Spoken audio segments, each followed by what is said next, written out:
late in the 20th century, terminal boredom fell upon the land. The maker looked down and said, "This is not good." And so it was. He brought forth Genesis, a system with twice the power, twice the challenge, twice the fun, with high-definition graphics and stereo sound. And the maker saw what he had done and said, "Now that's not bad." Discovered Genesis.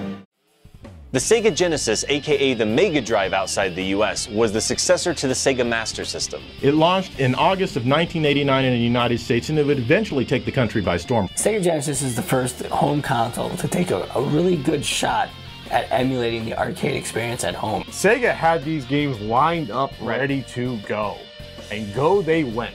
The Genesis is actually a dumbed-down version of Sega's arcade hardware, the System 16, which is why a lot of those games looked pretty authentic. The first year or so of this system was based almost solely on the Sega ports of the arcade games and really nice sports titles. And just in case you forgot that it's 16 bits, it says right on the top. I mean, it felt like a more adult video game system. It looked different. It looked like something you can put on your AV rack with your stereo. And it's high definition graphics. The Sega Genesis became super popular because it was advertised as the cool system that had sports games, had arcade games, and it had Sonic the Hedgehog eventually. This wasn't a kiddie system. This was like, all right, you had an NES for like 3-4 years.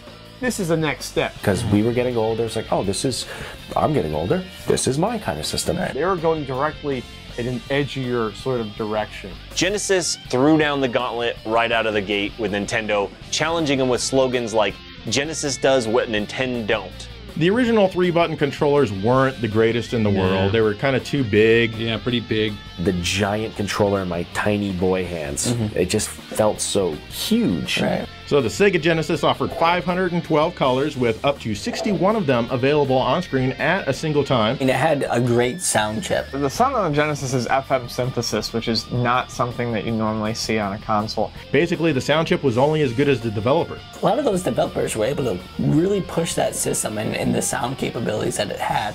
It launched with some fairly good games. It was packed in with Altered Beast, which was a fairly good translation of the arcade games. As you got power-ups, you'd get like, you know, one shot of steroids, you get a little bit bigger. I love it when you get 2 of the power-ups and you're this big old buff dude with this tiny little head.